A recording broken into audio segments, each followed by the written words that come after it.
আসসালামু আলাইকুম। আপনারা কেমন আছেন? আলহামদুলিল্লাহ আমি ভালো আছি। আজ আমি রান্না করব কচি কচি ধুন্দুল দিয়ে আমেরিকান মাছ। এগুলো দিয়েই রান্না করব। মাছগুলো সুন্দর করে তেলে ভেজে রেখে দিলাম। এখন চলে যাচ্ছি বাবার সবজি খেতে। সেইখান থেকে কচি কচি ধুন্দুল এনে তারপরে রান্নাটা আমি শুরু করব। এই যে চলে যাচ্ছি বাবার খেতে। ওইখানে এই যে অনেকগুলো ধুন্দুল গাছ হয়েছে এইখানে। আবার এই ধুন্দুল ক্ষেতের পাশে এই যে ধান ক্ষেত, কত সুন্দর ধানও হয়েছে।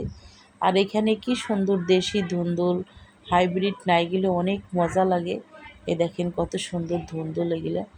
একটা দুইটা ধুন্দুল আমি আনতে গেছিলাম, কিন্তু এইখানে আমি এক বালতি ধুন্দুল পাইছি এইখান থেকে। অনেক ধুন্দুল ধরছে, এর ভিতর দিয়ে আনাচে কানাচে লুকায় রয়েছে অনেক ধুন্দুল, এখান দিয়ে আছে। কিন্তু আমার বাবা ভালো করে চোখে দেখে না, এই কারণেই ধুন্দুল গেলে পায়ও না। আমি বলি যে বাবা এখানে অনেক ধুন্দুল, আর এই দেখেন আমি এক বালতিতে আটতেছিল না, এত গেলে ধুন্দুল, আর ওইখানে আমার বাবা বসে আছে। এখন আমি ধুন্দুলগুলো নিয়ে আসলাম, কেটে কুটে ধুয়ে পরিষ্কার করে নিলাম। আর তারপরে আমার এই স্বপ্নের রান্নাঘরে রান্নাটা শুরু করব। তারপরে আমি এখন এখানে চুলাটা ধরিয়ে দিলাম।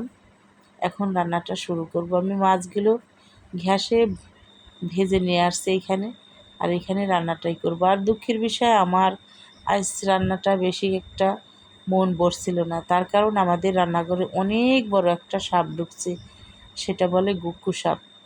সেই সাপটার পিছনে সবাই মিলে আমরা দৌড়েতে গিয়ে আমার রান্নাটা অনেক লেট হয়ে গেছে।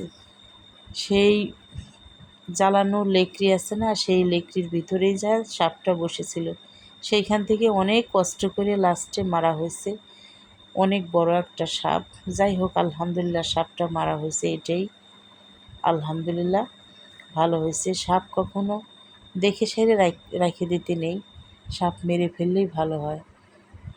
এদিকে কথা বলতে বলতে আমার মাছটা প্রায় রান্না করা শেষ। মাছটা রান্না করা হলেই বাড়িতে তাড়াতাড়ি করে চলে যেতে হবে।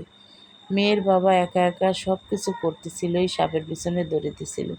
তার সাথে যাই একটু হেল্প করতে হবে আমার, এই কারণে আমি খুব তাড়া করছিলাম। এখানে দেখেন কত সুন্দর ধুন্দুল এখানে ধরে আছে, অনেক ধুন্দুল। আর আমার রান্নাটাও প্রায় হয়ে গেছে। আর আমার এই ভিডিওটা যদি আপনাদের ভালো লাগে, লাইক কমেন্ট শেয়ার দেবেন, ইনশাল্লাহ সবারই ভালো লাগবে। এখন রান্নাটা শেষ, নিয়ে যাব বাড়িতে। খাওয়াটা আপনাদের সাথে শেয়ার করতে পারলাম না।